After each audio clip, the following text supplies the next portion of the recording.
Everyone, welcome to this week's edition of the Copywriter's Handbook by Robert W. Bly. My name is Emmanuel and I'm here with CHRISTIANA. And we'll be talking about the second chapter titled Writing to Get Attention. We'll be walking you through the following subtopics: a technique for producing headlines, how headlines get attention, 4 functions of headlines, and 4 uses for writing effective headlines. In advertising, the job of the headline is to get attention. And if you can come up with a good headline, then you're almost sure to have produced a good ad, right? That is very correct. And as a copywriter, it's also very important for you to know that first impressions really do matter.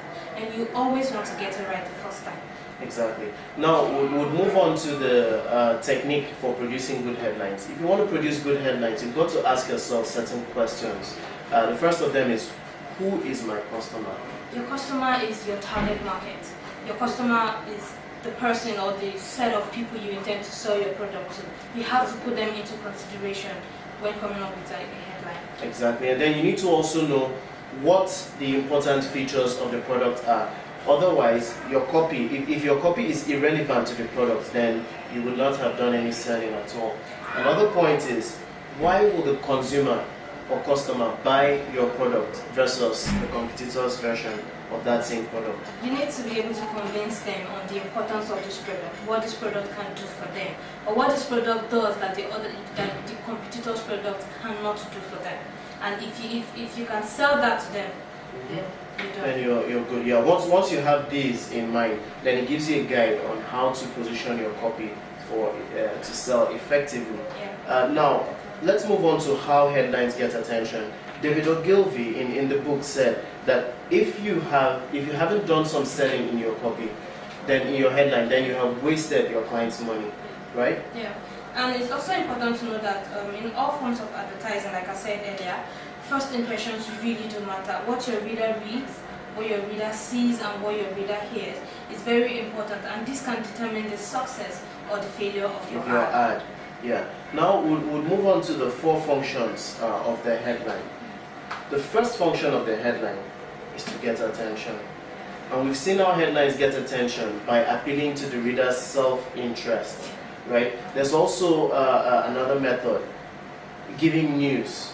So saying something new about an old product, or making a statement about a new product, and then it intrigues people and gets their attention. There was an example you had to share. I with remember us. the Like It Big ad. At first when I saw it, Like It Big, it made me pause. It prompted me to want to know what the copywriter rest of the ad was about. Exactly, what the message the copywriter was trying to pass to the reader. And that is because the copywriter got your attention. Exactly, actually got my attention. And then when I read through, I discovered it was actually a snack, the beefy snack they were trying to advertise. Exactly. Another function of a headline is to select the audience. Now, right from the headline, you can already determine who should or who should not read the ad. So it's very important that your headline selects the audience. The third thing your headline should do is deliver a complete message.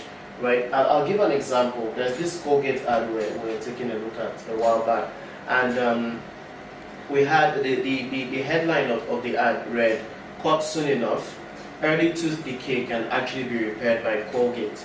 Now, the beautiful thing about this example is that it not only talks about the product. Exactly. It also mentions the brand name, mentions the problem, and mentions the solution as well, and that is fantastic. That has given a complete message. Someone who's reading that ad would already have been sold by it. Yeah. That's it. We'll move over to the 4 U's, the 4 U's formula for writing effective headlines. The first one is urgency. There has to be some time elements incorporated into your ad, so it gets people to act now or this year or at some point in time. It shouldn't just be loose-ended, otherwise people can walk away from it. The second point says it has to be unique. So it's either you're introducing something new or you're talking about something old but in a refreshing way. Exactly. And then it has to be ultra specific.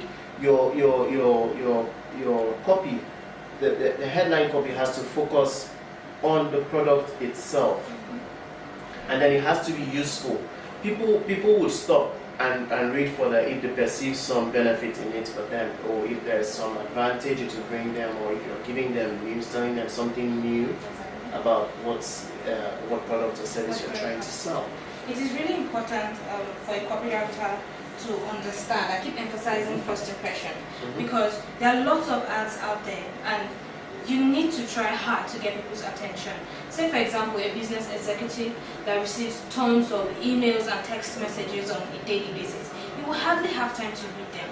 That is why it is good or necessary for a copywriter to work really hard to get attention for his or her ad.